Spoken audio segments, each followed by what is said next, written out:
All right, today we're diving into a really powerful idea about leadership. Specifically, what it means to lead when the world seems to be completely breaking apart. We're going to explore a human-first approach to mediating some of the world's most difficult conflicts. So, let's just start with the big question right here. How do these massive, deeply entrenched conflicts actually get solved? I mean, you turn on the news, right? And all you ever hear about are sanctions, military strategy, and power plays. But is that really it? Is that the only playbook we have? Especially when things feel completely hopeless? Well, the whole idea we're digging into today basically says no. It challenges that conventional wisdom right from the get-go. It suggests that all the talk about force and pressure might not be the real answer. In fact, it argues the real solution starts somewhere else entirely, a place that's maybe a lot more difficult. Okay, so if flexing your muscles isn't the solution, then what is? Where do you even begin? Well, this philosophy says you have to start with a radical shift in focus. Your very first task, your most important job, is to humanize the conflict.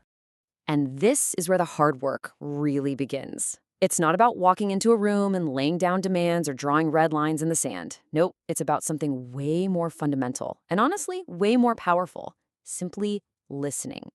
The goal is to carve out a space, even in the middle of all that pain and distrust, where each side feels like it's actually being hurt. And what's the immediate goal of all that listening? It's to start dismantling the very foundation of conflict itself, that us versus them mindset. The idea that the other side is just evil or irredeemable. The whole point is to start breaking down that wall. This is a huge mental shift. Seriously, it's asking everyone to stop looking at the situation like it's some giant geopolitical chess match. Instead, it insists that you start with the one thing everyone shares, the reality of human suffering. The families who've lost everything, the homes destroyed, the lives torn apart. That is the real common ground. Now, you might be thinking, okay, that sounds nice, but isn't it a bit naive? And that's a fair question. But being human-centered doesn't mean ignoring the harsh realities of geopolitics. This approach fully acknowledges them.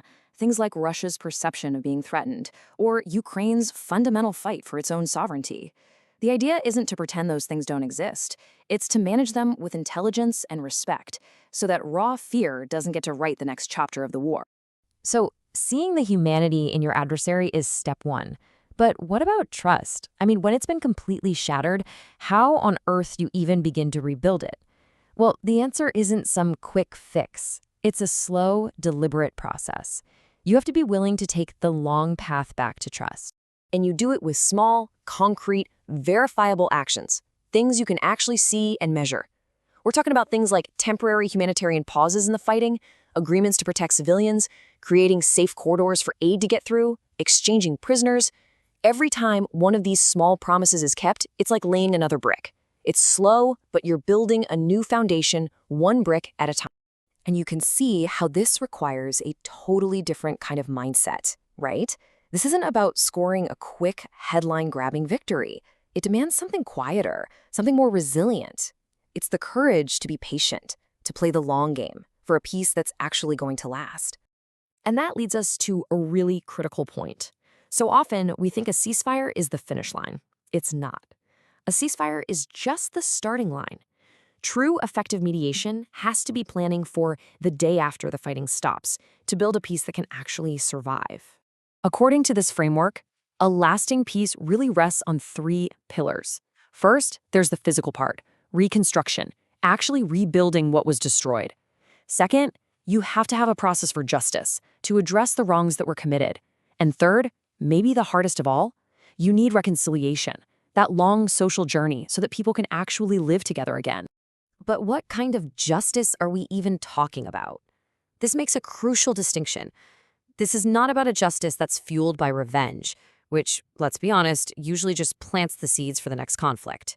No, this is about a kind of justice that is designed to allow societies to actually heal and to move forward. And to do that, wow, that takes a very special kind of leadership.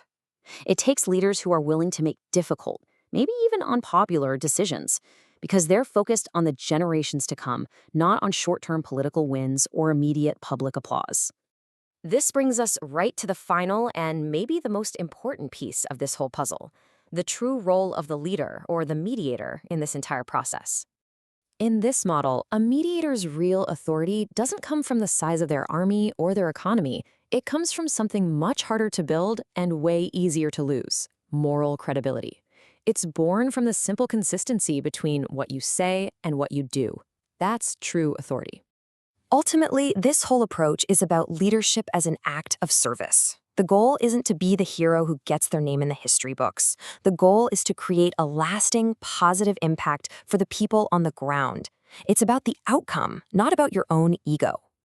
And that really leaves us with this final, powerful idea.